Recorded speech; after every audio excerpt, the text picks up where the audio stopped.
Yes, so we have started recording. Assalamu alaikum. Hello, everyone. Good morning, good afternoon, wherever you are based at the moment. Welcome to the GeoTalk series. This is the seventh series after quite long time, I would say, but we are back on track now.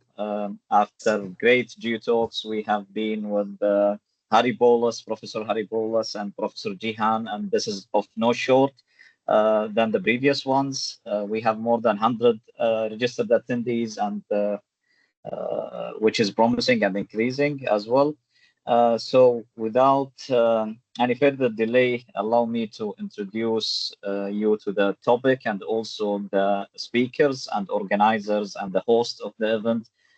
We have the host is Dr. Marwan Alzaylaie from DDA, Dubai Development Authority. He is the senior geotechnical manager, and he's also uh, PhD holder from TU Darmstadt in Germany, and also a faculty at numerous universities in UAE. We have also Dr. Mohamed Arab from University of Sharjah. He is a professor acting at the university, and we have our keynote speaker for this GeoTalk, Matthew Meyer.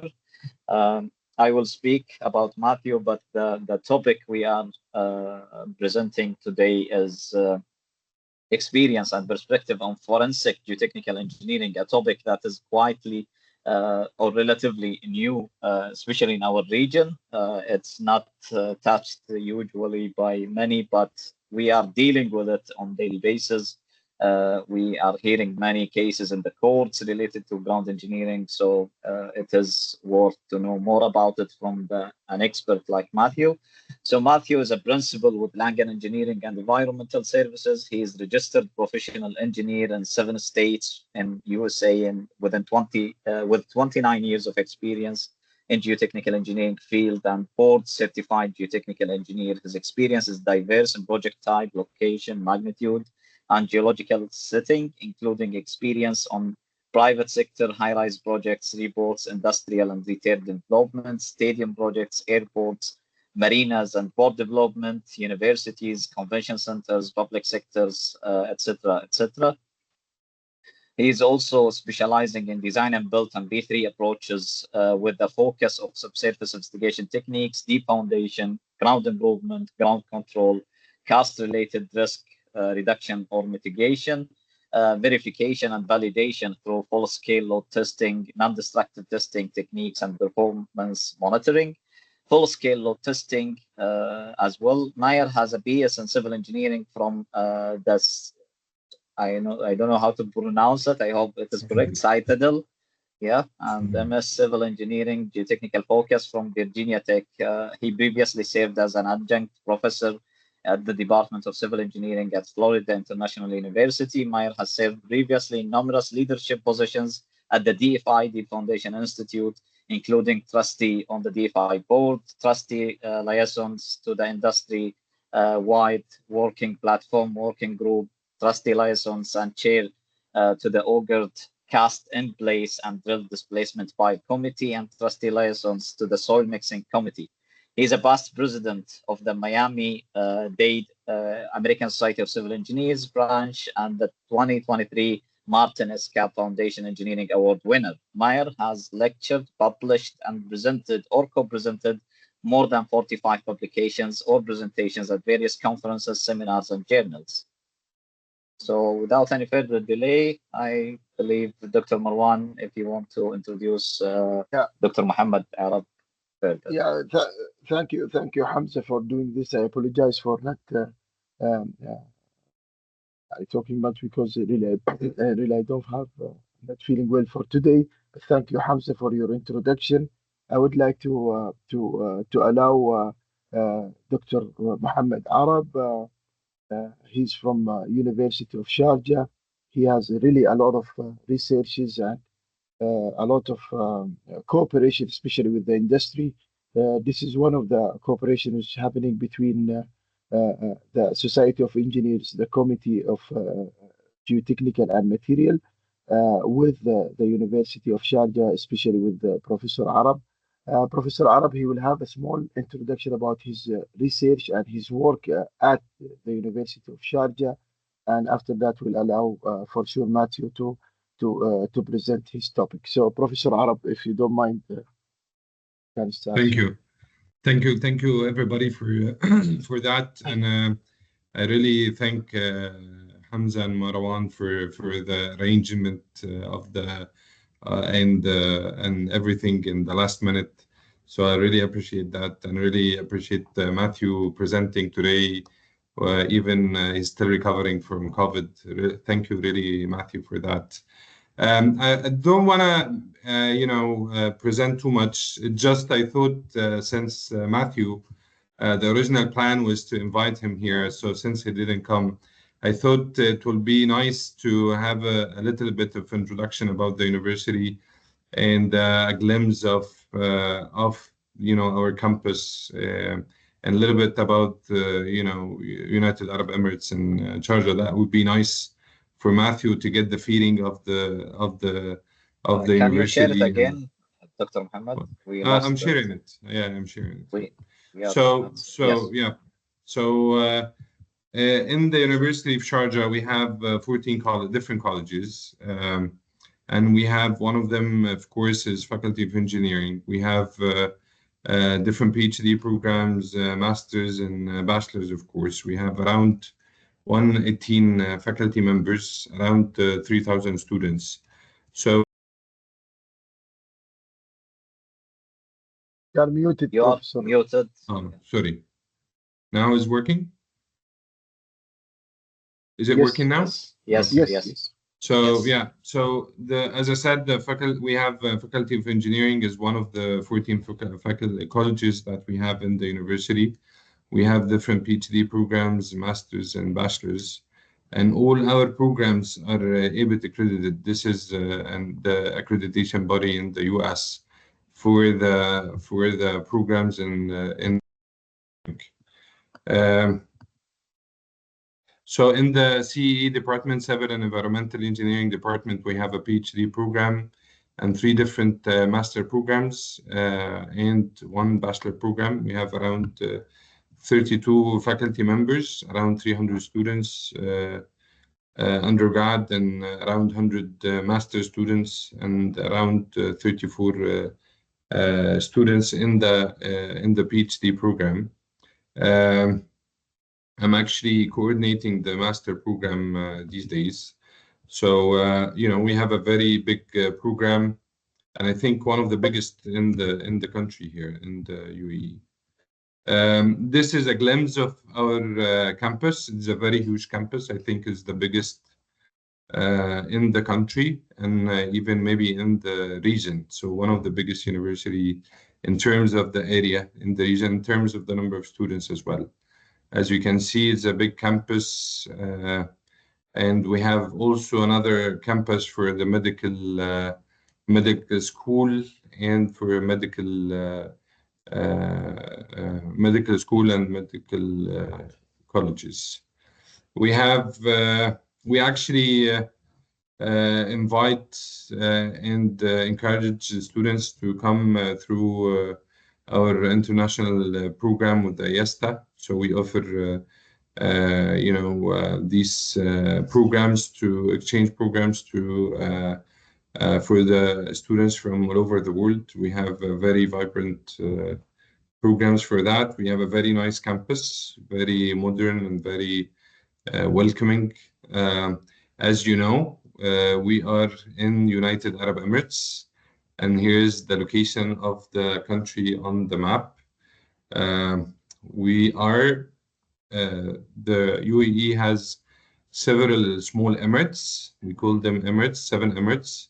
And Sharjah is one of those emirates where we are located, very close to Dubai. I think Dubai is the most famous. So we're very, very close to Dubai. And Sharjah is one of these emirates that have a multicultural open space. We are proud to be a cultural center of United Arab Emirates. We have a lot of cultural events, and we try to introduce ourselves as the mind emirate for the country, with a lot of universities and a lot of cultural activities. This is a glimpse of some of the places, tourist locations that we have in UAE. So I think I don't want to take more time. Thank you. I'll leave the space for Matthew to start his presentation. I thought it would be just nice to give you a little bit about what we have here. Of course, as a geotechnical professor, we have a lot of research going on in the university, as Marwan introduced. We have a lot of interaction with the industry in the area and even outside in the US. And with that, I would leave the floor for Matthew to start his presentation. Stop sharing so you can start sharing your presentation, Matt. Thank you, Dr. Arab, and a really nice presentation and a nice introduction. I think, Matthew, now you can, if you don't mind, if you share your screen, just to make sure that it's working nice.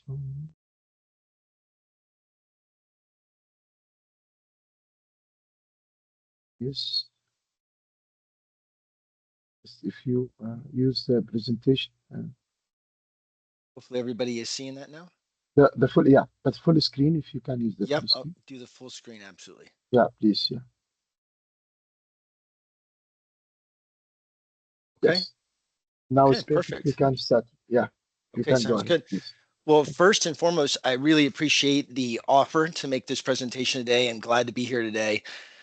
As I mentioned, as the folks who introduced me mentioned, I'm recovering a little bit from COVID, so hopefully my voice will last throughout this presentation, and certainly appreciate the ability to do this lecture more of in a hybrid virtual setting today, especially because of the ongoing COVID situation and my personal situation recovering. So as mentioned in the introduction, my name is Matthew Meyer. I'm a principal with Langen Engineering and Environmental Services.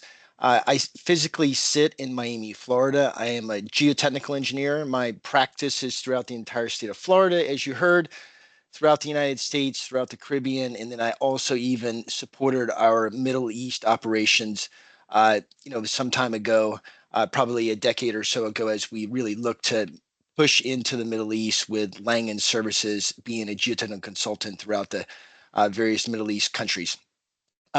I'm very fortunate. I'm very pleased and honored to have been elected the Deep Foundation Institute traveling lecturer, and it's this is my first lecture. This is my inaugural presentation, so I'm hoping this comes across well. The topic is very interesting but challenging, and when I say interesting but challenging, you'll see what I mean as I go through this presentation. It's forensics shapes our engineering profession. It shapes the codes, it shapes the regulations, it shapes our design methodologies.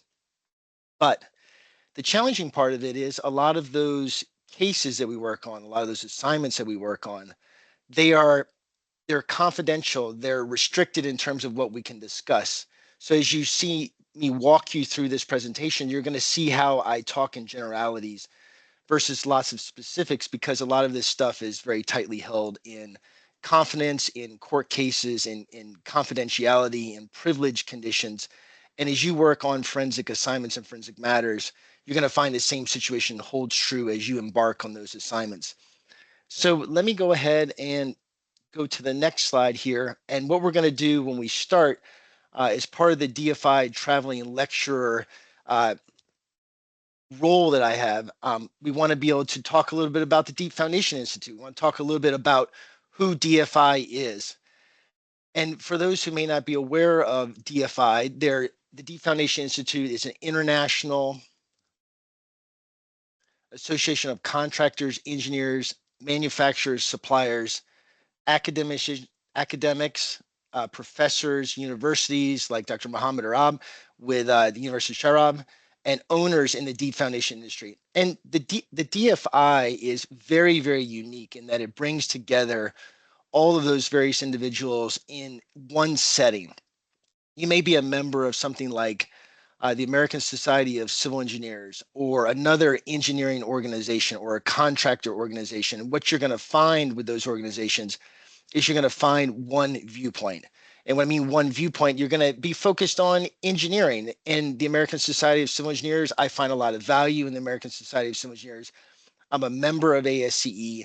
That's a great technical organization, but it has really more of a singular focus community versus the DFI that really brings together the contractors, the engineers, the manufacturers, the professors, the material suppliers, the material manufacturers, and the owners all into one room to have a consensus voice on the deep foundation industry. And there's a lot of value in that consensus voice. I think you've kind of heard the mission statement of the DFI in my own words.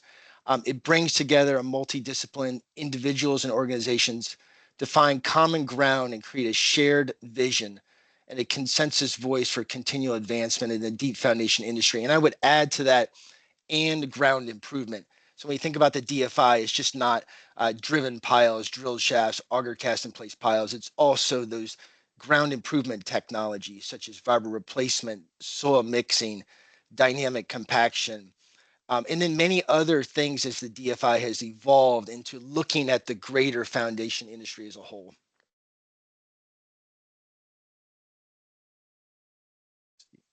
Just trying to figure out how to advance here. Sorry about that. Just have to be a little patient here with the advancement here as we figure out the technology.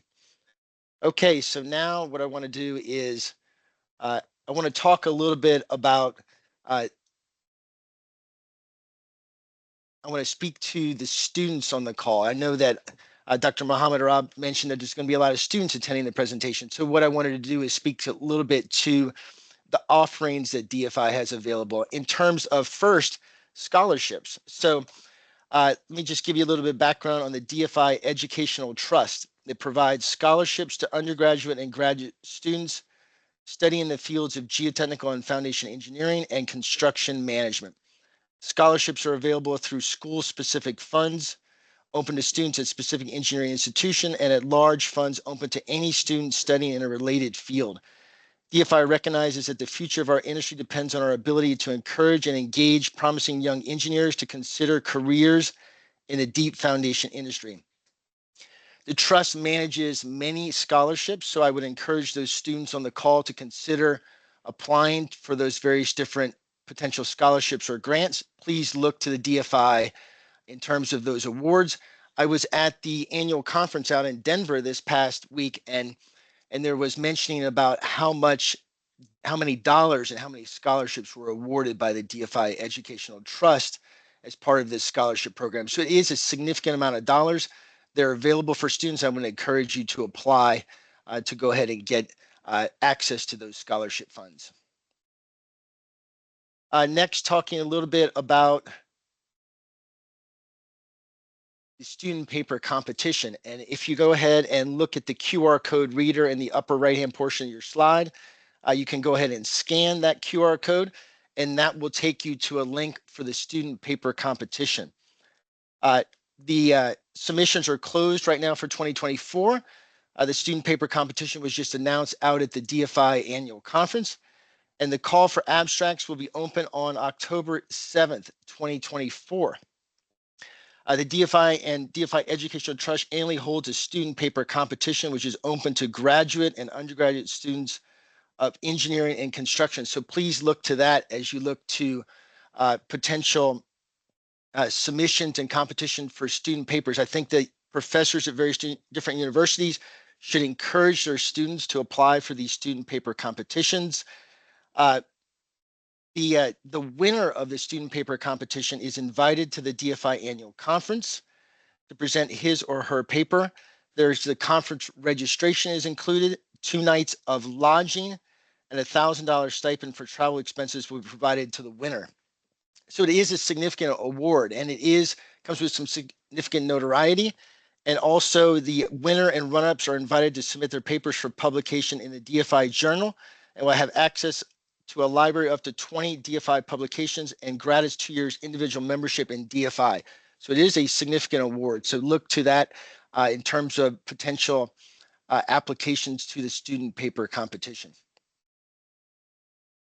Now moving on into DFI events. Again, the QR code is in the upper right-hand portion of the slide. I encourage you to scan that as well. I'm doing that along here with you just to make sure it works.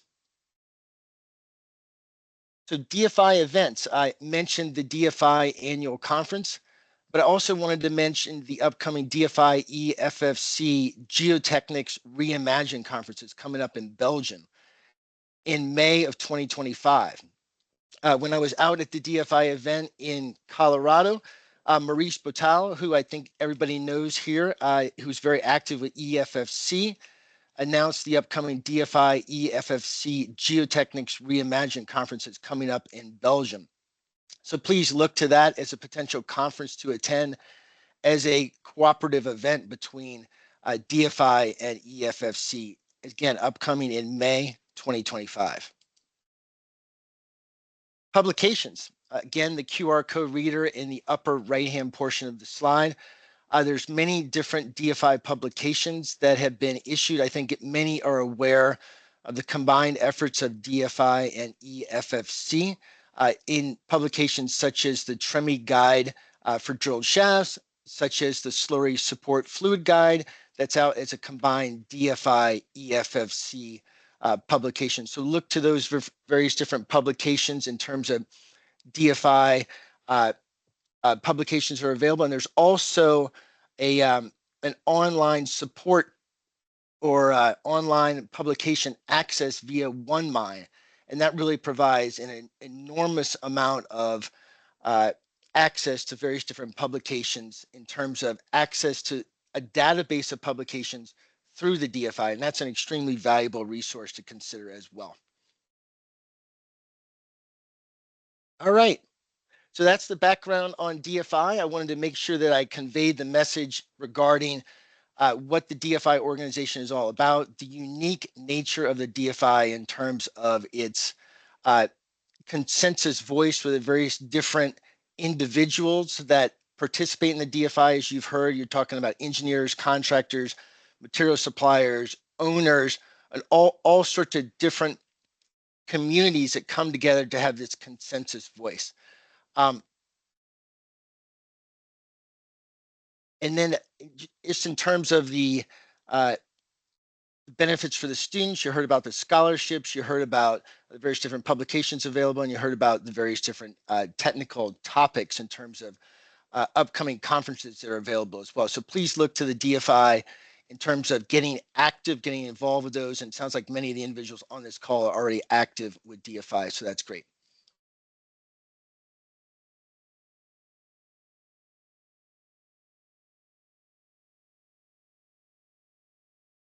Okay, so jumping into the presentation now. So the presentation is going to follow this outline. As mentioned and as introduced, it's going to talk about forensic geotechnical engineering.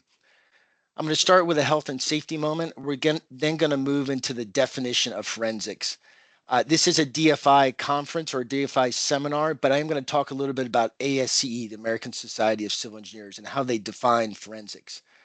I'll then move into forensic geotechnical engineering. We'll talk a little bit about my interpretation of what forensic geotechnical engineering is all about. We'll talk a little bit about some examples of forensic geotechnical engineering, and then we'll move into things that shape our forensic practice. Those things that shape our forensic practice include natural hazards, geotechnical risk. We'll look at how hurricanes and flooding, how does that impact our geotechnical practice? How does the study of forensics, how is that impacted by those significant events that shape our design methodologies, our codes, our regulatory standards? We'll talk about earthquakes, very similar in nature. How does the study of forensics of the impact of these significant events, how does that shape our design methodologies? We'll look at some natural hazards such as sinkholes, which I think are pretty prevalent in the UAE in terms of a potential risk for geotechnical assessments, a risk of our structures that sit atop potential karst topography. Landslides, we'll talk about landslides and where, and it will be a little bit US based in terms of where do landslides occur and how do landslides play into our forensic assessments, our forensic practice. Expansive soils is another geotechnical risk. When we think about those expansive soils, we might be thinking about, is it settlement of a site when it might actually be heave or might be something caused by expansive soils. I'll talk about a US-based program called the National Institute of Standards and Technology Program. And we'll talk about the investigation of building collapses and building failures. And how does that shape our geotechnical practice? How does it shape our forensic practice? We'll then move into building and infrastructure failures and collapses, talking a little bit more in depth about those specific cases that have occurred. I think many of you are well aware of some of the items I'll be talking about, but I'll visit those in terms of the forensic assessment as well as how that shapes our geotechnical practice. We'll have a few kind of high-level examples of different things to consider as we think about geotechnical forensic assignments. We'll talk about contractual issues, differing site conditions, standard of care, and forensic investigations and approaches as well. Before we jump into the forensic investigation, I thought it would be good just to talk about health and safety. Health and safety as it relates to our geotechnical practice. And I'm a geotechnical consultant, as was introduced as I started this this presentation today. But when I think of my personnel on a particular site, what is very prevalent to me, and when I think about the safety of our people on site, is the safety of the subcontractors. Our personnel on site, from an engineering perspective, who work for folks like myself or your staff that's on site, they can't be safe unless the contractor has a good safety program. And that means those foundation contractors, those ground improvement subcontractors. So by having a focus on what's called the working platform, and I think everybody is very aware of this condition where there is instability of a foundation drilling platform or a subcontractor's drill rig due to the fact that the working platform is inadequate or unstable. So the working platform is the part of the construction site on which the contractor puts their rig. The working platform holds a specialty contractor's drill rig crane or other equipment level and prevents the rig from tipping over. The construction of this adequate, safe, and stable working platform by the contractor provides safety for on-site engineering personnel, providing observation, monitoring, and inspection services. So that's key to the safety of our personnel. Some issues that really need to be thought about as we think about these safe working platforms is, and you saw that very muddy construction site. I mean, how is it possible to have a safe working platform if you can't even see what you're trafficking your equipment across? So clearly that contractor, if they were going to cross that inundated site with a drill rig of some sort, they can't even see what they're walking on top of. So that is an unsafe condition. So the site needs to be drained, it needs to be level, it needs to be firm, it needs to be stable to allow us to have a good working platform for trafficking of our equipment across there, our foundation contractors' equipment across those sites, which keeps our personnel observing, monitoring, testing associated with deep foundations and ground improvement. It keeps them safe. Some other risks here that are identified on the right-hand portion of the slide include karst geologic conditions, which requires special considerations, as well as pre-drilling and leaving open holes, which might be something that the foundation contractor does to expedite the construction methodology, but poses a risk to our personnel as they walk across the construction site, because we've got these open holes across the construction site that are basically large holes that we could fall in that, if not properly roped off and marked, could be a hazard for our personnel as well as for the equipment that traffics across the site. Okay, so now moving into forensics. ASCE defines forensic engineering as the application of engineering principles to the investigation of failures or other performance problems. So today we're just not talking about building collapses, landslides that result in building collapses, sinkholes that result in building collapses. We're also talking about performance-related problems. And those might be things such as settlement-related problems that are not to the point of a collapse, but are significant in terms of a requirement to understand why is that distress occurring. We need to arrest that distress, stop that distress before it gets worse. We need to come in quickly, come up with a solution. A forensic investigation is required, and then we can move to a remediation or a fix, which may be essentially something that stops that movement so that we don't get to a building collapse. But it is, let's say, more of a performance-oriented problem. Now, drilling into a little bit more on the geotechnical side. So geotechnical forensic engineering is study the potential causations that are contributing factors to distress of constructed facilities or causations of failures that provide insight into our design methodologies, subsurface investigative techniques, and verification techniques that relates to foundation or geotechnical systems. These lessons learned or insights gained are critical to our evolving geotechnical engineering field. Key to the professional opinions is determination of the most plausible causations, and I say causation or with an S, within a reasonable degree of engineering certainty, because as we assess something, there may be more than one causation. It may not be a simple one answer fits into this night-need box. There may be more than one thing that's really causing this distress or it caused this potential collapse. These causations are key to implementing proper remediation strategies and properly addressing the distress condition or providing a final concluding opinion on this subject topic and assignment. So if we don't properly assess and determine the causation, if we go to a remediation, if we try to implement a fix, and we haven't determined the causation with a reasonable degree of engineering certainty, our remediation strategy or our fix may be fundamentally flawed. So that's something for us to consider. Now, what I want to do is I want to talk kind of big picture in terms of what shapes our forensic practice.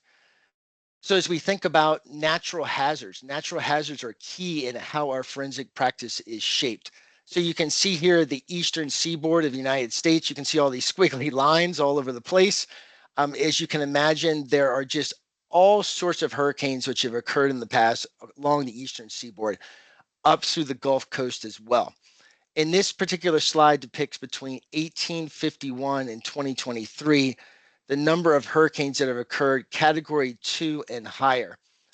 There have been 4 category 5 hurricanes, 23 category 4 hurricanes, 33 category 3 hurricanes, and 44 category 2 hurricanes. So as we think about the forensic practice of storm impact, hurricane impact, wind loadings, this is very paramount on our mind as we think about the East Coast of the United States and the Gulf Coast. A lot of our forensic work is focused around the impacts of these wind loads, these flooding events, these storm surges, this beach erosion. And so this slide really depicts the paramount importance of hurricanes on our design practice as we look to the eastern seaboard of the United States. Here's some examples of what occurs as these hurricanes pass through. This shows basically some older results of the hurricanes in downtown Miami from the Great Miami Hurricane. I think it's of the 1920s. And it also shows some more recent impacts. As you can see those yachts kind of stacked up around those piers and docks. And you can see the devastation and damage that occurs as a result of those hurricanes, both to buildings in terms of their facade, to power lines, to marinas, to downtown waterfront areas, to inland areas where you see these subdivision areas with devoid of homes in some locations. And interesting to note here, if you live in Florida, which I do, of all the major hurricanes hit the United States since 1851, 36% of them have made landfall in Florida. That's a Sun Sentinel article, a reference from a local Miami, South Florida paper. So it really shows the importance of designing for hurricanes in Florida. This is another slide here that depicts the importance of hurricanes associated with flooding, and it shows the impact of the recent Hurricane Milton. When Hurricane Milton came through, there was a significant number of tornadoes that occurred as due to that hurricane coming through, and the tornadoes being a byproduct of this hurricane that came through. And in Milton, you can see with the red dots here on the left, you can see the number of tornadoes that came off on both the west coast of Florida as well as the east coast of Florida. Over here on the right-hand portion of the slide, you can see the widespread power outage associated with Hurricane Milton. So as we look to the resiliency of our power grid, we need to think about how do we design our power grid? Are our power lines underground? Are they above ground? Are the poles properly designed? Are our transmission lines properly designed? What do we need to consider as we think about the resiliency of our power grid? And how do we evaluate what needs to be done in terms of code changes, design methodologies, forensic assessments, betterment of those support mechanisms for our power industry as well? Moving on to the impact of major flooding that occurred in Hurricane Katrina. I think everybody heard, internationally, worldwide, the impact of the flooding in Hurricane Katrina. And this slide here depicts some of those things that can go wrong. The breach of levees in Hurricane Katrina that occurred. And here's an article and some experts from the United States Army Corps of Engineers document.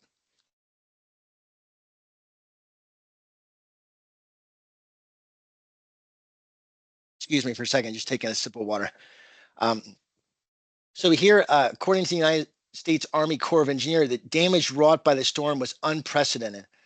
Approximately 80% of New Orleans was flooded to depths exceeding 15 feet in many areas. Surge and waves caused 50 major levee breaches in the regional hurricane and storm damage risk reduction system. 34 of the city's 71 pumping stations were damaged, and 169 of the system's 350 miles of protective structures were compromised. Also contributing to flooding was heavy rainfall, 14 inches in a 24-hour period. And then, so what happened? What was the forensic portion of this? What's the focus and purpose of this kind of bringing this to light? Well, a federal study was initiated in October 2005, consisted of the Interagency Performance Evaluation Task Force, IPET, to provide credible and objective scientific and engineering answers to fundamental questions about the performance of the hurricane protection and flood damage reduction system in the New Orleans metropolitan area. So what's the forensic side of this?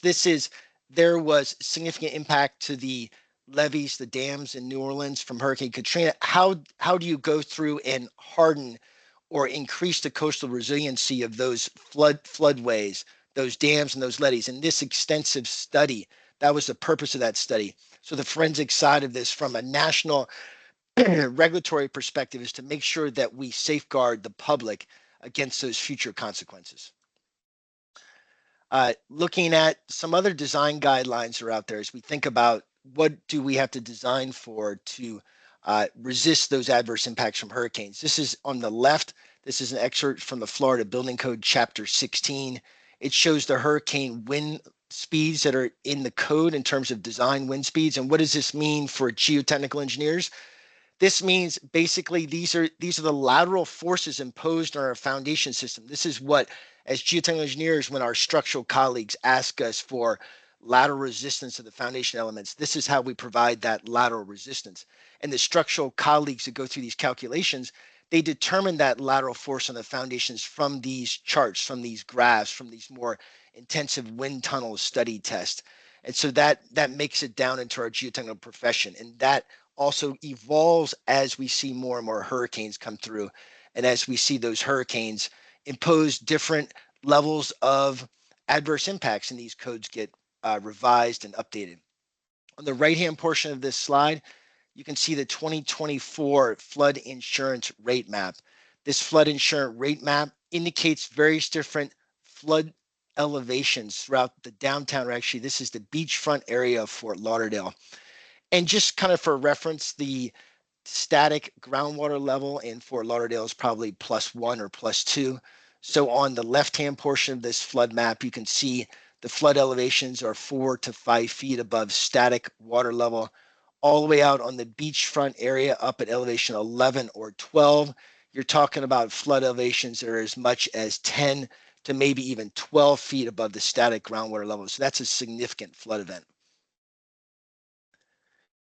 Now, just moving into some other criteria that are out there, and the purpose of some of this background is to provide you from a forensic perspective. When you're engaged in a forensic assignment, if you're asked to evaluate the adequacy of another engineer's design, or the adequacy of a system that underwent a failure, let's say in a hurricane or in some other sort of natural hazard event, what do we draw in terms of what we'll call the basis for the minimum that was required in terms of design methodology that was required to resist that natural hazard event? Well, in Florida, in our code, section 31 gives us additional information for structures that are constructed seaward of what's called a coastal construction control line. And those structures that are habitable and constructed seaward of a coastal construction control line, based upon this information provided in this slide, indicates that there needs to be a consideration for what I'll call an erosion resistant foundation. An erosion resistant foundation consists in section 3109.3.2 here for foundations. Habitable structures shall be elevated and supported on piles or columns that are designed to comply with this section. So that means there needs to be deep foundations for these coastal structures that are habitable. So it was recognized that there is the potential for erosion of these structures that border our coastline. It was recognized that there's a certain zone that has a higher potential, let's say, risk level. And these structures supported or located within this higher risk level require the use of deep foundations. It also goes on and elaborates the some additional requirements for structural slabs below the 100-year storm elevation.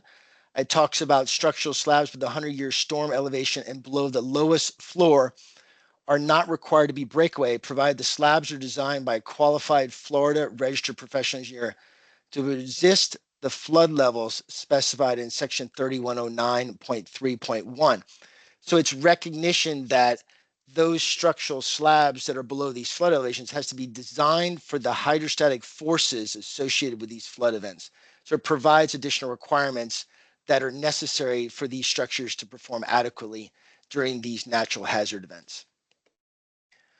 I think many of you have probably seen recently some of the things that have been ongoing in North Carolina, in the Outer Banks of North Carolina. This are good examples of what happens when you have beachfront erosion. This is a CBS News account of some North Carolina homes that were supported on deep foundations. My understanding is these homes were previously located on the land. You could actually walk out. You would have a beachfront area outboard of your structure.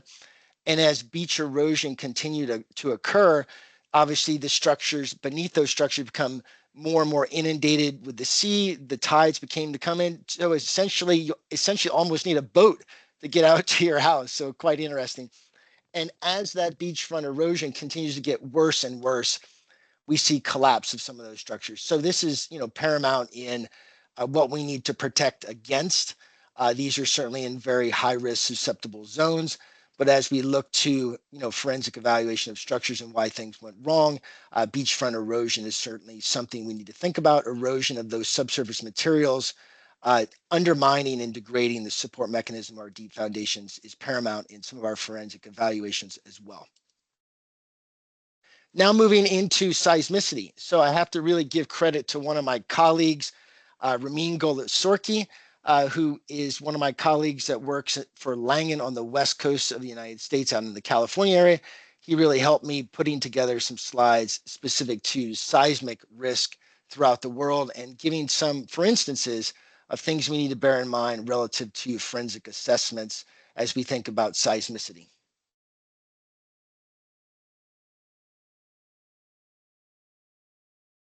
So this particular slide shows the worldwide distribution of earthquakes. You can see those little dots. You can certainly see the intensity of seismic activity around Western California. As Professor Mohamed pointed out, with the location of the UAE when we started this lecture, you can see some seismic activity around the various areas that border the UAE as well. But if you are in an area at the plate boundaries or you're an area of documented seismic risk, this is something to bear in mind as we think about our forensic practice in evaluating the performance of structures in seismically active areas. Some examples of what can go wrong. The classical liquefaction in Nagata, Japan in 1964, where there's loss of bearing capacity. You can see the building in that upper left-hand portion of the slide essentially kind of leaned over, tilted over backwards, and basically, lost its bearing as a result of this seismic shaking and the associated liquefaction. You can see another loss of bearing more recently in 1999 in the Turkey earthquake. You can see the two structures tilting away from each other.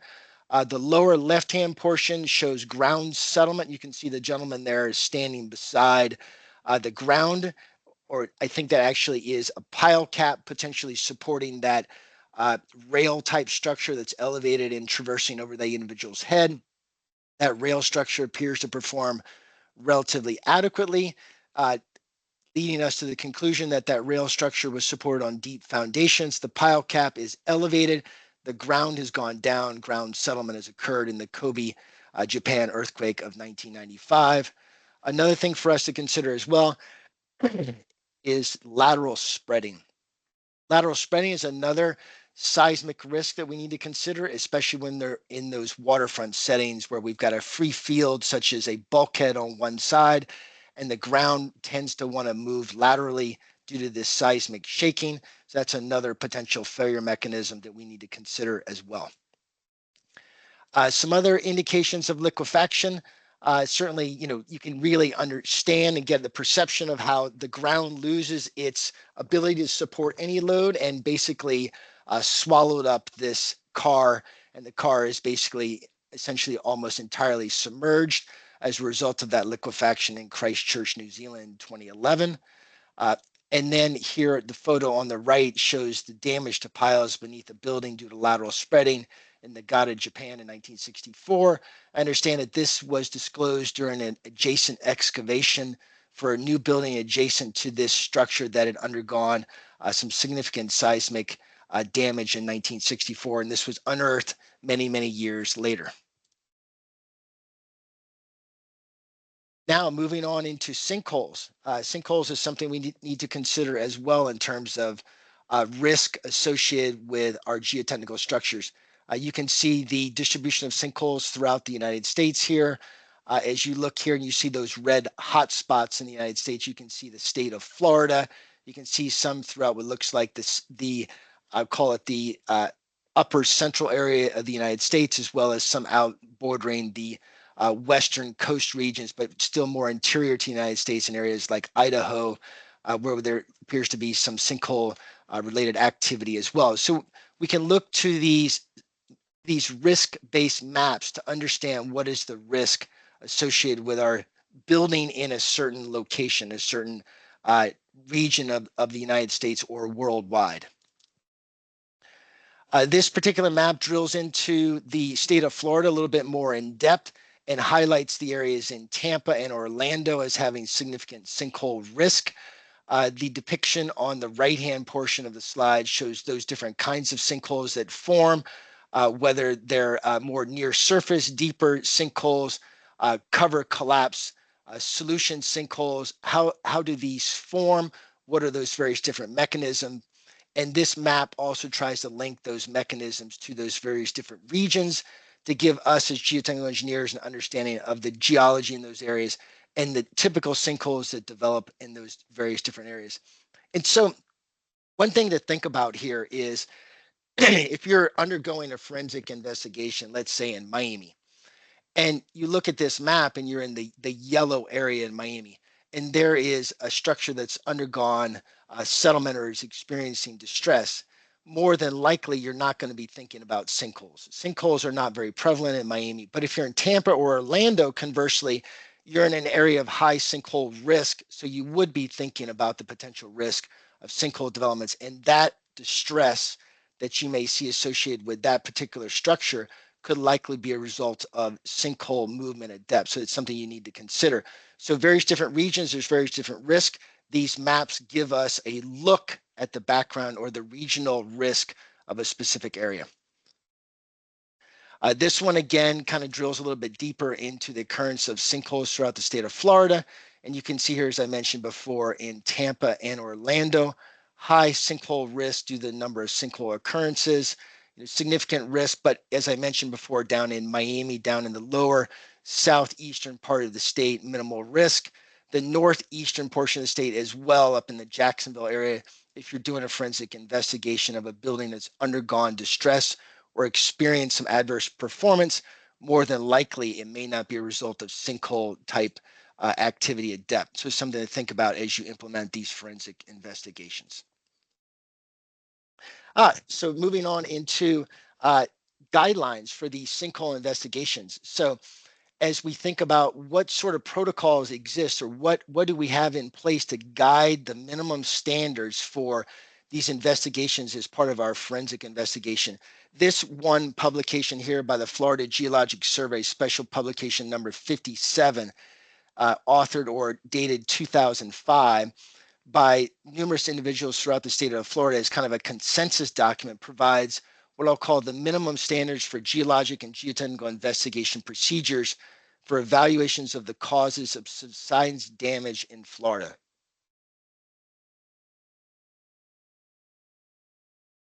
Now, this particular document, I find a lot of value in this document. The reason there's a lot of value in this document is it was developed as more of a consensus document by numerous engineers who had experience with subsidence investigations, determinations of what was the distress, what was the causation for the distress of that particular building in an area that was prone to sinkhole development. Now, I would really encourage you to download this particular document, and you can go through, and it outlines basically the steps that you need to go through to conduct a forensic investigation in an area that's prone to sinkhole development. Those steps are very critical to be accomplished in a methodical, stepwise manner.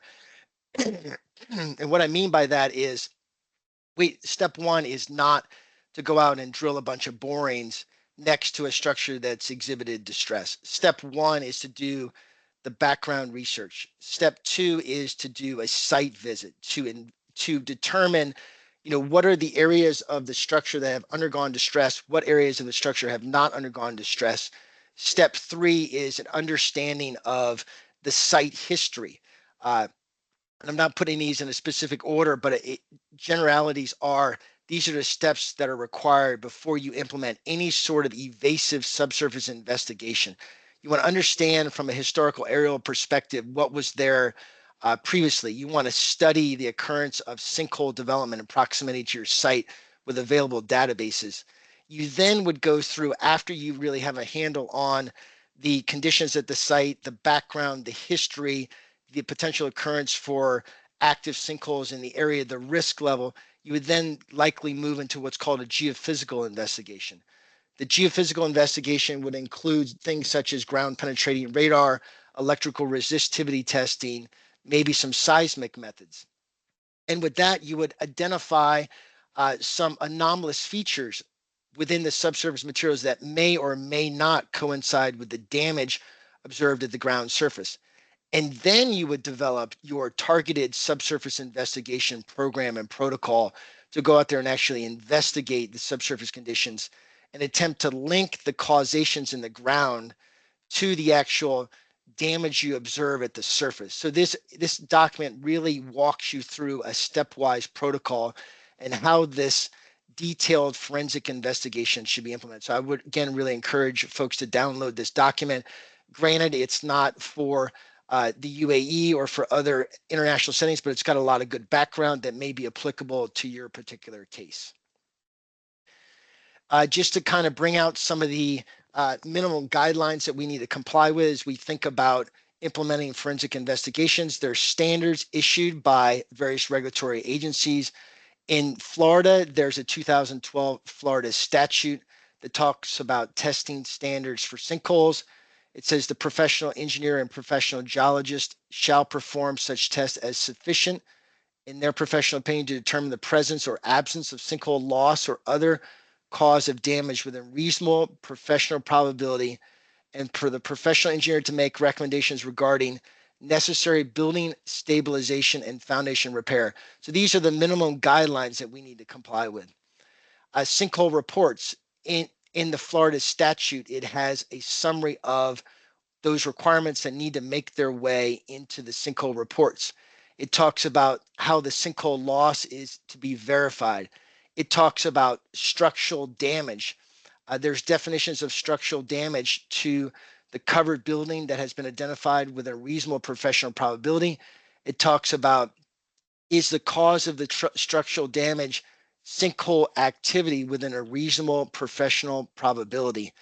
It talks about the analyses being needed to be conducted to be sufficient scope to identify sinkhole activity as the cause of damage with a reasonable professional probability. It talks about the description of the tests performed and needs a recommendation by the professional engineer for methods to stabilize the land and building for making the repairs to the foundation. And then it also goes through and further talks about if there's no structural damage or sinkhole activity is eliminated as the cause of subdamage to the covered building, the professional engineer, professional geologist shall issue a written report and certification to the policy holder and insurers stating that the structural damage or the cause of such damage is not related to sinkhole activity with a reasonable professional probability. The analysis and tests conducted were of sufficient scope to eliminate sinkhole activity as the cause of the structural damage with a reasonable professional probability. It requires a statement of the cause of the structural damage with a reasonable professional probability and description of the test, as well as respective findings. So if it is ruled out that it is not sinkhole damage, it requires that the forensic engineer provide a professional opinion as to what that causation of that distress or damage was. What is the, within a reasonable degree of engineering certainty, what is the causation of that distress or damage of that structure? Now moving into landslides.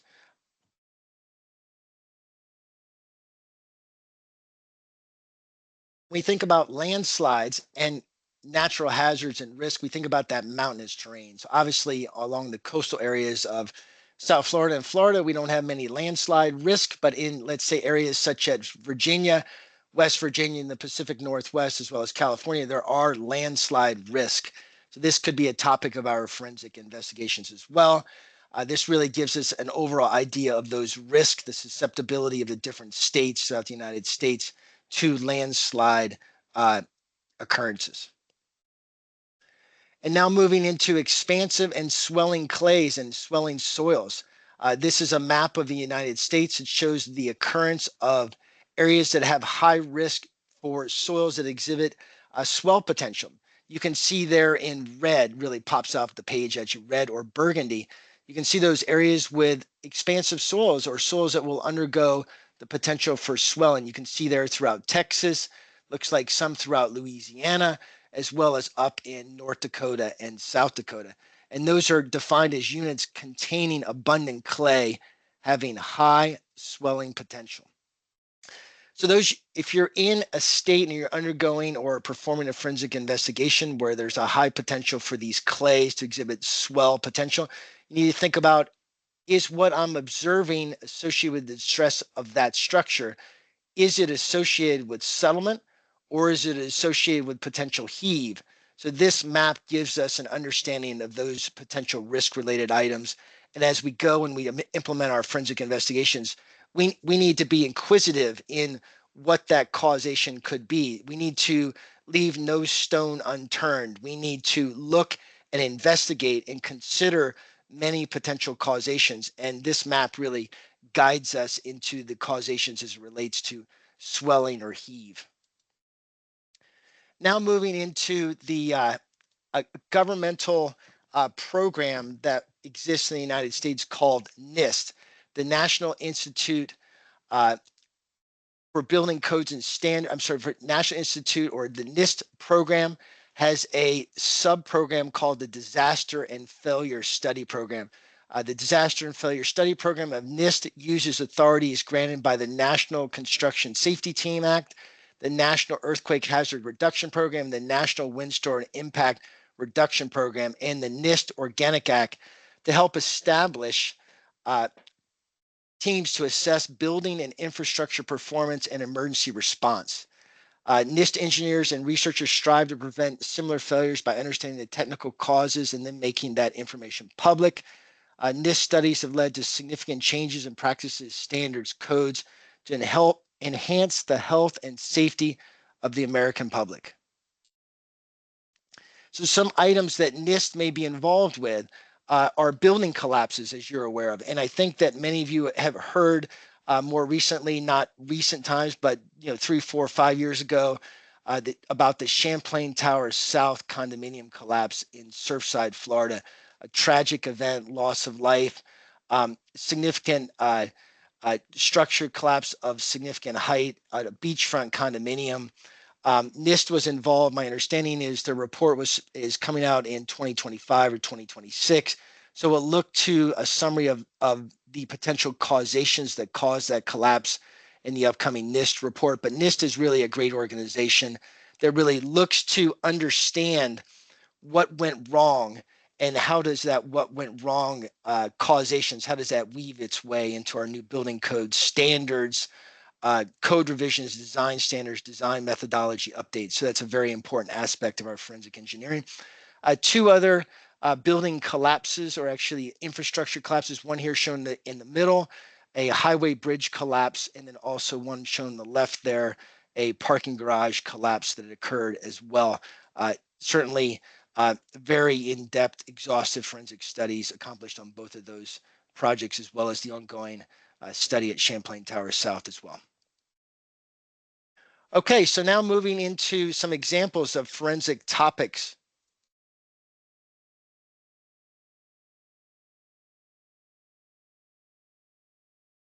So the various different forensic topics that I've been involved with are listed here. And now this is more drilling into my personal forensic practice in terms of when I get a call from an attorney, these are the various different assignments that I've accepted.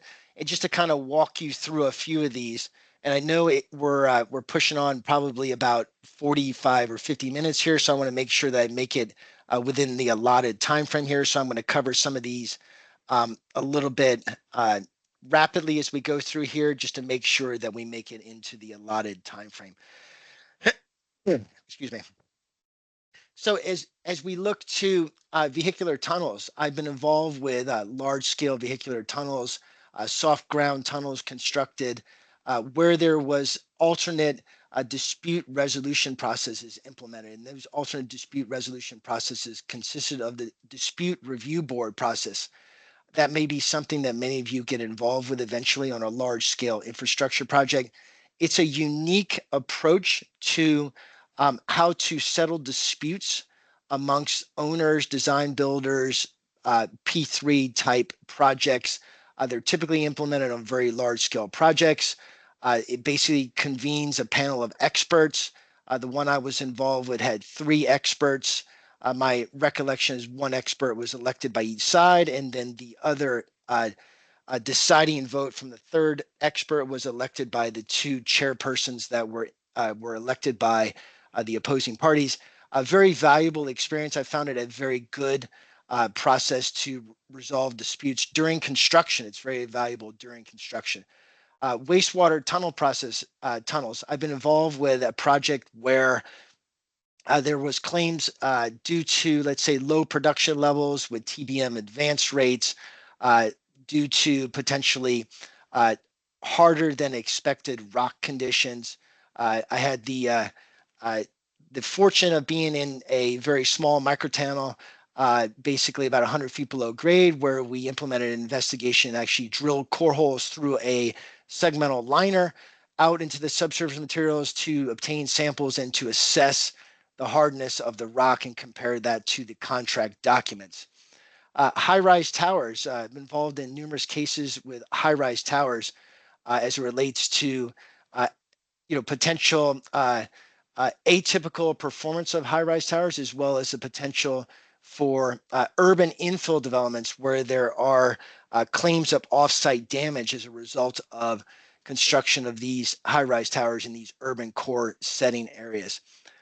Bridges, as you can imagine, vibration-induced damage claims are wrought with in our industry as we see potential neighbors to these construction sites raise their hand, and as we know, many of these vibration levels are perceivable, but a lot of the vibration levels are not at a damaging level, so there needs to be a recognition and an understanding from the forensic engineer's perspective what damaging vibration levels are compared to perceivable vibration levels.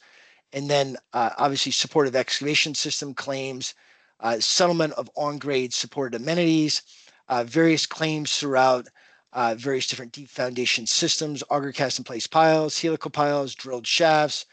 You saw the parking garage collapse on the prior slide. I was involved with a case relative to parking garage collapse, deep foundation delays, and sinkholes. We talked a lot about sinkholes and claims associated with potential adverse impact to structures due to sinkholes. And we talked quite a bit about the protocols that exist that are in place that are what I'll call the minimum standards for those sinkhole investigations. Construction dewatering claims, building collapses. We talked about the NIST investigation protocols. Seawalls and bulkheads may have claims due to adverse performance, as well as impacts and adverse impacts due to natural hazards associated with flooding, beachfront erosion, inadequate design, potentially construction defects, the whole host of potential issues that come up with seawalls and bulkheads, unsuitable soils and backfill, poor subsurface conditions, differing site conditions claims, earthwork quantities, unexpected or unforeseen rock can be an area of a forensic investigation, distress due to utilities. I was involved in a case where I arrived at the site and we observed a lot of pavement distress at a particular site. That pavement distress was ultimately linked to a utility at depth underneath the ground that had erosion related issues that were basically forcing the subsurface materials that surrounded this large box culvert. Basically, the groundwater level was forcing the soil through these openings in inadequately sealed joints and defects in an underlying box culvert. And that was a very extensive, in-depth forensic investigation that was implemented on that particular case, and an extensive grouting program was implemented to seal up interior in that box, to seal up all of those joints and defects to prevent that subsurface erosion to continue on. And then the roadway was repaired and essentially put back in place so that roadway could be opened back up. So a very detailed, exhaustive forensic investigation was implemented on that project as well. A whole additional number of items here as well as it relates to slope instability, landslides, reservoirs, abandoned mines and impact on developments, pavement distress due to underlying utilities, and then also the building recertification program and assessments. I know many of you are probably aware of the building recertification and assessment program that exists in Miami-Dade County. There is a building assessment and recertification program that exists in South Florida, in Miami-Dade specifically, that requires recertification for buildings of a certain age, and that requires a structural assessment. Is predominantly what is being accomplished as part of this recertification to assess corrosion and deterioration related issues. In addition, if there is distress associated with these structures, it's identified as a result of this recertification program or process, it may require engagement of a geotechnical professional, someone to go in there and take a look and see if that distress or adverse performance is associated with foundation movement, adverse subsurface conditions. So the geotechnical professional could be called in as part of that recertification and assessment as well.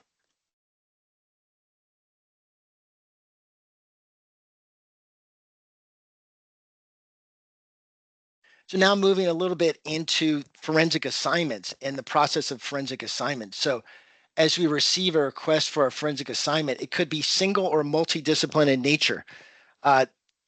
My approach to forensic assignments has been more multidisciplinary in my approach. I have an internal team that has geotechnical professionals, geological professionals, site civil, environmental, survey, traffic, transportation, and marine or marina subdisciplines. It could be a single firm that's engaged to provide this multidisciplinary approach, or it could be a team of experts. And I would encourage you as forensic engineers, if you're engaged on an assignment, if it's outside your area of expertise, don't be cautious in telling the attorney or your client, listen, that's outside my area of expertise. We need a team of experts. We need to engage this firm, and you can recommend to them that expert to engage, and that's very helpful to the team in the process. And it's probably very helpful to you as well, because you're recommending a consultant that you know and you work well with. So that's something to consider. And we routinely recommend structural engineers to be engaged as part of these forensic assignments when there's a structural assessment component that's required as part of that forensic assignment. Dispute resolution support during or post-construction. We talked a little bit about the dispute review board process, the DRB process. There's also other conflict resolution processes that exist, whether it be mediation or arbitration before you get to full litigation. Absolutely, there is the litigation component of it as well, where we would be providing deposition testimony, expert reports, rebuttal reports, affidavits, and trial testimony as well. But certainly before you get to full litigation, there are processes to go through to see if the parties can come to a consensus and a settlement where they can come to an agreement in terms of fault, shared responsibility, and potentially come to a monetary settlement agreement if that's appropriate before they go through the full litigation process. So there is processes in the courts to go through those processes before you get to full litigation and trial testimony. Now, talking a little bit about the forensic assignments, we talked a lot about the different kinds of cases you may be involved with: bridges, parking garage, structures, seawalls. But as we think about what we're going to be asked in those forensic assignments, what are we going to be asked as a forensic engineer? Well, we're going to be asked, is it a design defect? Is it a construction defect? And as I mentioned before, the causation may not be simple. It may be both. It may be multiple causations. It may be both design and construction related. And we may not be able to definitively say it's a full design related defect or a full construction related defect. We must give an impartial, unbiased opinion as to what we believe the causations are with a reasonable degree of engineering certainty. And we need to rely upon what's called the standard of care in providing those opinions. And I'll talk a little bit about that standard of care in a few minutes. If we're implementing a sinkhole loss type forensic assignment, there are standards that I mentioned that exist. And I mentioned one of those standards. In your locale, there may not be a standard, but you could draw on these standards from other areas to develop a framework for how you're going to implement these sinkhole loss investigations, or an assessment to determine if a sinkhole at depth is the causation within a reasonable degree of engineering certainty for that distress and that adverse performance of that structure. We may be called in an emergency stabilization approach. These are very unique. These are very challenging assignments. If you get called in an emergency stabilization type forensic assignment, first and foremost is life safety. Life safety is first and foremost. So decisions need to be made in a timely manner so that you protect the public's life safety. That is first and foremost. Things that may be occurring from a geotechnical perspective that are not well understood by our structural colleagues might be something such as landslide movement. If you visit a site and you understand the specifics of the landslide that could occur, the potential for that slope instability that could exacerbate or get worse, and our structural colleagues look at the building and they understand it in one specific way, which is may not be as wide and overarching in terms of your view, because you're the geotechnical consultant. You understand how the slope may destabilize. You understand how the slope may move. Then you need to guide the team in recommending things such as building evacuation. You need to guide the team in things such as safeguarding of homes and other things that may be nearby to that slope if slope instability could impact those homes as a result of landslide instability or landslide occurrences. Another thing that may come up with emergency stabilization that may be paramount relative to life safety is sinkholes.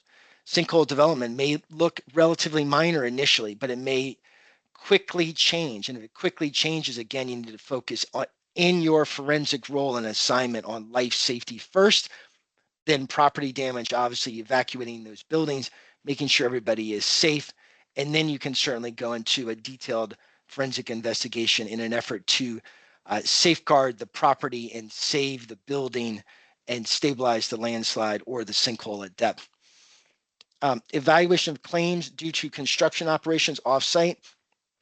Some of those things that may occur relative to offsite damage or include things such as vibrations from construction activities on site can be perceived to cause offsite damage.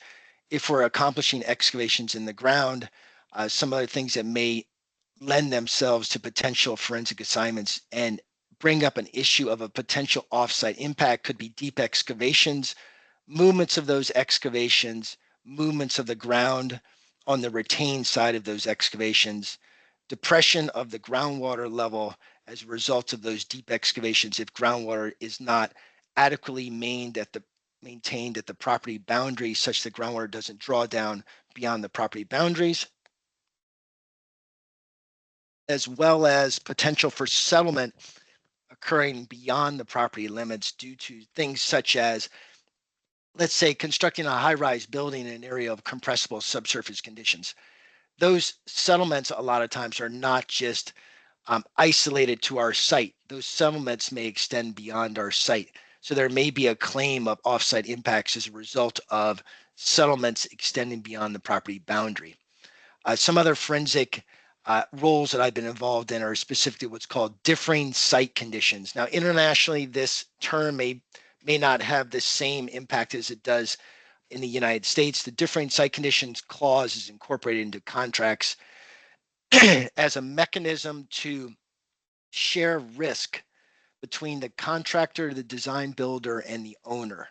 The differing site conditions clause is included in contracts so that the contractor doesn't have to assume risk for any unforeseen, unpredicted, unanticipated, atypical subsurface condition that could arise that was not disclosed in the contract documents. And that's key, not disclosed in the contract documents.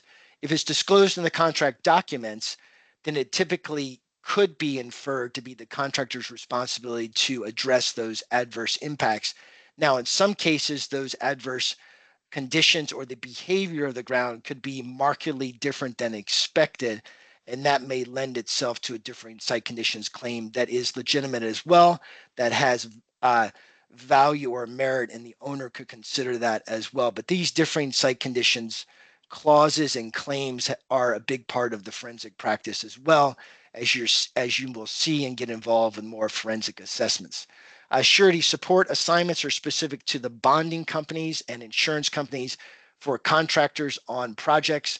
I've been involved in numerous assignments supporting sureties as it pertains to contractors' defaults, valuing claims and advising sureties on options, and then also working with completion contractors to come in and complete a project where a contractor has defaulted and has not been able to complete the project. Now, just hitting on a few high-level items here. As you get engaged on the forensic assignment, you'll get a complaint. You'll have an area of expertise identified in the complaint. The complaint will normally come from the attorney. He'll say, hey, engineer, this is the complaint. This is what I'd like to engage you to provide a professional opinion on. Is this within your area of expertise? You need to make that decision, or you may say, I can address some of those items, but I need a team of experts to address it fully. You need to advise your attorney and client of that condition. You need to make sure that you are providing good advice up front. You would accomplish an internal conflict check, discuss with the attorney your potential conflicts that you may have that may conflict with the assignment. So your attorney is aware of those conflicts, and also internally have a conflict check for your firm to make sure you're not adverse to any potential parties or clients that you do a substantial amount of work for, because you don't want to have that conflict arise. As I mentioned before, you identify areas of expertise, single discipline, maybe complexity of case may involve multi-disciplines, may require a expert team, and very critical to your engagement as a forensic engineer on these assignments is to discuss the strengths and weaknesses of the case with the attorney and proceed in an ethical manner. We must, and I say we must, provide fair and unbiased opinions, reports, and testimony. It's our ethical obligation to remain impartial seekers of the truth.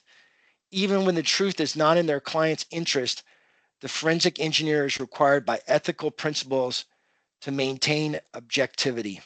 And that is a challenge. That is a very difficult thing to do when you're working with a client who wants to guide you and push you in rendering an opinion that supports their client. The attorney's goal is to support their client in their position.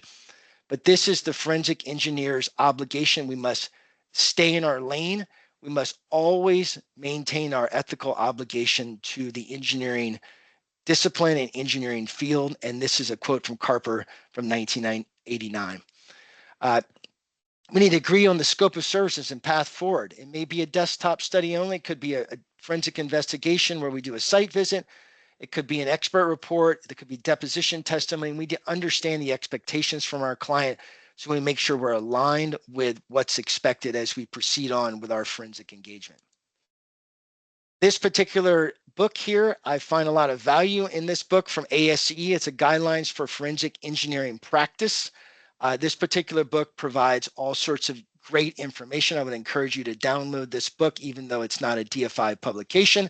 I think there's a lot of value in this forensic information contained in this book relative to how you approach cases, to investigation protocols, to ethical obligations, to the legal setting as well. So I would encourage you to take a look at that book as well. I mentioned the standard of care before. A lot of times we're asked to render an opinion on something which is called design deficiencies or design defects. How do we do that? Well, there has to be a basis for how an engineer is going to determine the measure of the standard of care or the acceptable performance of a professional. And there's a lot of words on this slide, and we'll go through a few of them, but the standard of care is essentially the measure of acceptable performance of a professional. So that's how, as a forensic engineer, we evaluate the performance of another professional as we think about, did they comply with the design standards? Did they meet the standard of care?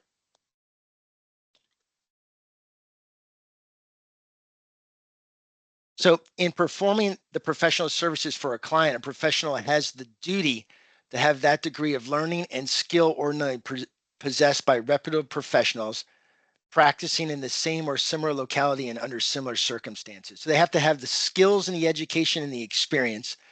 It is his or her further duty to use the care and skill ordinarily used in like cases by reputable members of his or her profession practicing in the same or similar locality under similar circumstances, and to use reasonable diligence in his or her best judgment in the exercise of professional skill and the application of learning in an effort to accomplish the purpose for which he or she was employed.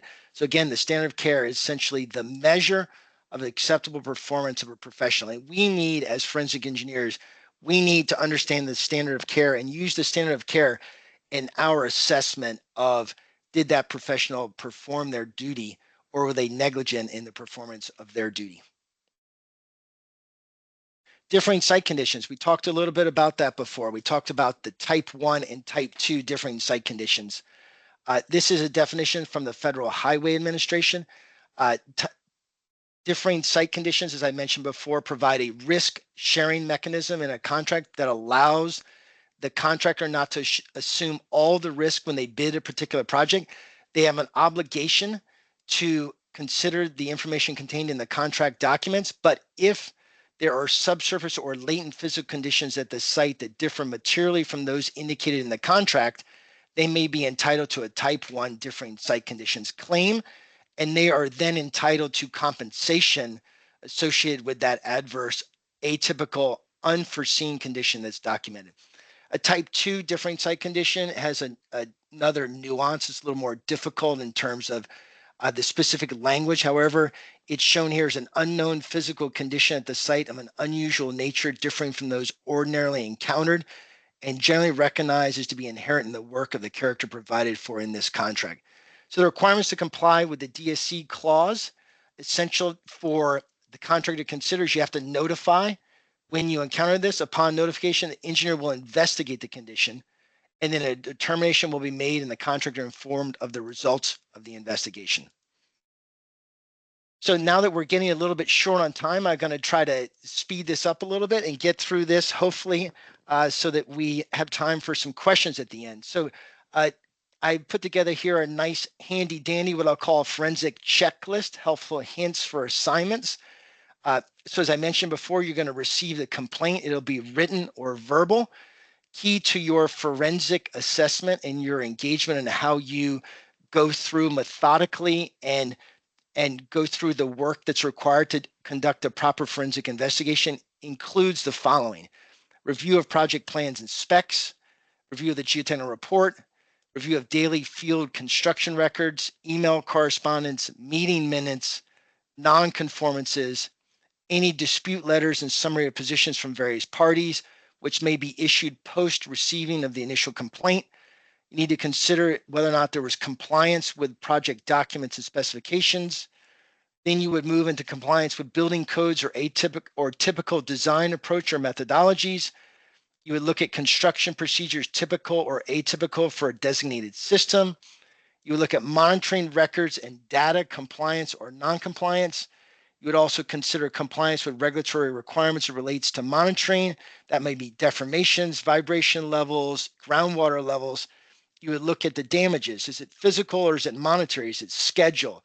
Is it physically damaged to a structure that you're assessing? And then you will also consider, is there any documentation to rebut that physical damage? Is that available?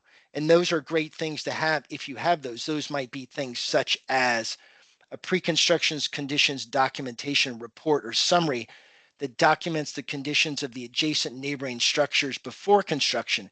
And you can rely upon that in a comparative technique to look at the claim of damage that you're being asked to evaluate. Is that claim of damage associated with something that occurred before construction operations, or is it something associated that occurred during construction or post-construction? In these snapshots, these timelines of these pre-construction conditions, documentations, photos, monitoring data, whether it be settlement, whether it be vibration, those are key to our forensic evaluation and us getting to an opinion within a reasonable degree of engineering certainty. So with that, I will conclude my presentation and I'll move on now to questions. Thank you so much, Matt, for your informative presentation. We can move on to the questions. We have one question from Rajiv, which is asking about how sinkhole investigation are to be planned for the highway having a length of 50 to 200 kilometers. That's a great question, actually. So when I think about, let's say, if you're talking about a new highway, how would you plan a sinkhole investigation or just a geotechnical investigation for a new highway of significant length? And what was the length again? It sounds like it was numerous kilometers. It said from 50 to 200 kilometers. That's quite a significant investigation. So what I would suggest is there would be, let's say, for instance, if we were in Florida and we looked at the first the regional geology of sinkhole occurrences. Let's say that the highway was going from, and I'll just give it for instance, let's say it was going from Miami all the way through Tampa and Orlando. So as it would go from Miami, we would know it's an area of low sinkhole risk. So a background review of available geologic information would be step one. We would know in the Miami area, it's very low risk. We would know in Orlando and in Tampa, it's very high risk. Then there's a sinkhole database that's a GIS type available database that exists in Florida. And presumably you might have something similar to this where you're looking. And so what you would do is you would look at that database and you would be able to look at the locations of occurrences of historical sinkholes. That would tell us along that highway alignment where we had higher risk. Then I think after we understand the historical occurrences of sinkholes, the regional geology, then I think the next step would really be a very extensive geophysical investigation. Now, with geophysical investigations, they are able to look at larger areas compared to borings. So there would be a larger look at this highway alignment. But I mean, you're talking about such a long alignment of a roadway. The geophysical investigation would be challenged for such a long roadway. So, I think you would look at aerials as well. Aerial photographs would likely tell you the occurrences of depressions. I know if you look at historical aerials in Tampa and Orlando, we can see these occurrences of these sinkhole features in history over time. So I think that would give us an idea on a large scale where these historical sinkholes could occur. But I think you would then progress into a geophysical investigation. And then ultimately you would look at drilling borings at these identified historical aerial or geophysical identified anomalies. And then you would have some degree of subsurface investigation. But for such a long roadway, I mean, it would be a very exhaustive subsurface investigation, but it sounds like it would be very critical. And then I would really focus that investigation on those critical locations, such as those bridge crossings, those areas of critical areas of that structure and facility that are just really important to maintain in service. And not that the roadway, on-grade roadway, is less significant, but certainly the overpasses, the tunnels, the actual structures themselves would be paramount in terms of the investigation. I Yeah. hope that kind of hit the high points. Yeah, I think it's perfect. He added a small additional question is related to any particular type of soil, such as CL or CH or SW. For example, we should be careful more with the investigation. So the impact of type of soil to be more careful about it. I think this additional question from Rajiv itself. Absolutely, that's a good point. So let's say, for instance, that speaks to this whole sinkhole susceptibility along the alignment. So if you know along the alignment, you don't have any limestones, right? You don't have any material that's going to have the potential for sinkhole development. If you're transitioning from a limestone geology to multiple different kinds of rock, right? Then one type of that rock has a higher potential for sinkhole development than others. In terms of soil type, I mean, certainly you could look at, let's say, historically, if you've got certain soils that have higher susceptibility over the limestone for that sinkhole development, you can certainly look at that. It might be a situation where you're looking at thin zones of clay atop of a limestone, and those might be more susceptible because those breaches that occur when you get a sinkhole development, if the clay is very thin, they're much more likely to have those breaches, right? Versus a very thick clay deposit atop of a limestone, which might have a greater ability to span over any sort of karstic features that's developed at depth. So I think that the recognition of the local geology and the soil type above that limestone would be key in targeting the more prone areas to sinkhole development. I think that's a good point. Yeah. Dr. Mohamed Arab, I think you want to add something, Dr. Mohamed? I think very nice presentation. Thank you, Matt. It was very informative. I think it will raise a lot of awareness among the students, especially students, and of course, practitioners that they're participating in this event.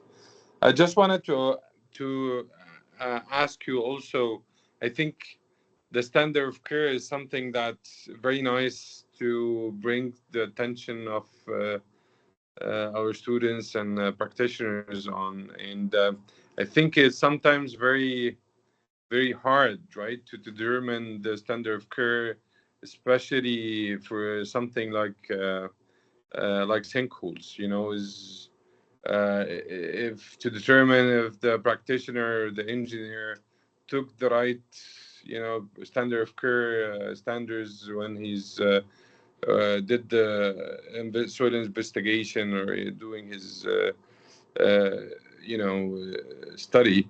And I wanted to ask you, so for example, I remember in the failure of that bridge in Florida, before that failure, they didn't have in the code that requirement to go that deep below the toe of the pile and the location of the boreholes, right? Before and after that, they have added this to the code or the practice. If you can comment on that, regarding the standard of care and how this actually protects engineers if they do their job in the right way. Yeah, absolutely. So, not specific to the bridge, but just in generalities, what you're talking about is, when we see these failures, when we see this adverse performance of these structures in the highway industry or for buildings or whatever industry we see it in, there's a modification to the code. And so we do see these failures and the results of these failures having the results of these forensic studies and the causations and the conclusions of those studies making their way back into the codes. And as you mentioned, there is a what I'll call a standard of care and expectation of the performance of the design professional in, let's say, deep foundation design, deep foundations investigations, that, as you mentioned, that the boreholes extend sufficiently below the tips of the piles, the drilled shafts. And if the borings don't extend substantially below the depths of the tips of the drilled shafts or the piles, then we as geotech consultants, we don't know what's down there, right? We don't know, is there something below the tips of the piles that could cause adverse performance of a particular structure? And I know that as we look to the design of our foundation systems in terms of, let's say, reliability design, LRFD, low resistance factor designs, there's resistance factors and there's fee factors. There's all these safety factors that are incorporated into these design methodologies, and those get modified as a result of some of these failure investigations, these forensic investigations. But that was a great point.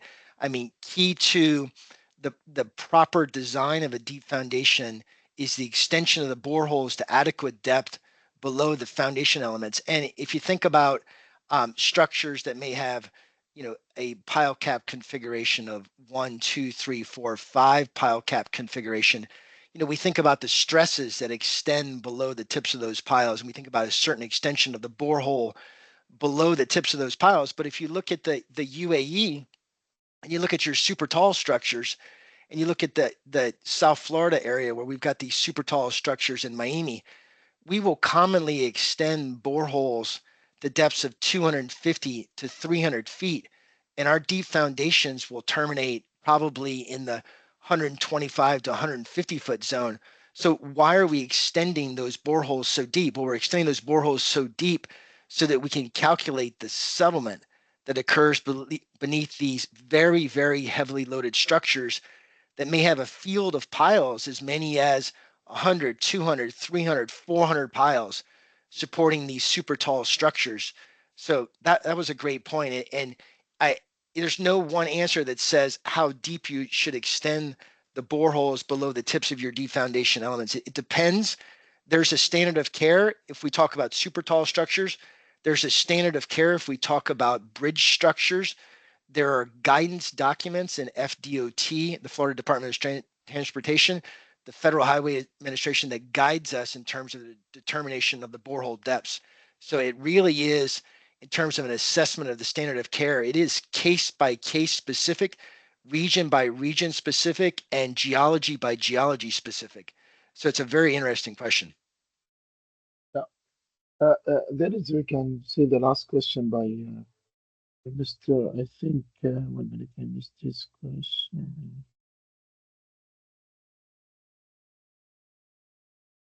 I'm sorry. Yeah, from Mr. Javid, he's saying very informative presentation. Can you please elaborate the use of the latest technology, material, and methods used to mitigate the expansive soil problem? So unfortunately for expansive soils, I don't have a lot of experience in expansive soils. I practice a little bit in Texas, but I do not practice extensively in expansive soil regions. I've done forensic assignments where we've assessed the causations and looked at settlement versus heave, but in terms of guidance documents for expansive soils, I would have to refer you to some of the documents probably in the Highway Administration, probably to the Texas Department of Transportation. But I can certainly if you can get me that individual's name, if you can send it to me by email, I can certainly send you some guidance documents. for expansive Yes. soils. But certainly from a forensic perspective, it's something we need to consider, as I mentioned, because it may not be settlement that we're seeing. It may be cracks due to heave, but there certainly is guidance how to protect structures against the adverse impacts from expansive soils. And that is very prevalent throughout Texas in the United States. Yeah. Sure, Mr. Javid Akhtar, please, if you could share your email in the chat box so we can share it with Matt, and he could provide you with more information with related to the expansive soil. I think Dr. Mohamed Arab, if you want to add something, also the audience, if you have any questions with related to University of Sharjah and the researches and facilities, also you can contact Professor Mohamed Arab. All the audience who's asking about the recorded video will be shared. We shared with you all, and at the end, I would like to Javid already sent his email. Thank you, Mr. Javid. I would like to thank Matt for his presentation, and thank you all for attending the lecture by BFI Lectures. Thank you, Professor Mohamed Arab, for your support. Looking forward to see you in GeoTalk 8, Engineer Hamza, and thank you all. Thank you, Matt. Really appreciate it. Thank you. Absolutely. I really appreciate being invited, and I hope things came across a little bit well with my voice and my COVID recovery. So hopefully things came across well. And sorry it took a little bit longer than expected, but hopefully folks found it informative, and certainly glad everybody was willing to stick around. So good stuff. Really appreciate it. Very nice event. Very successful. Thank you. I appreciate it. Thanks. Thank you. Okay.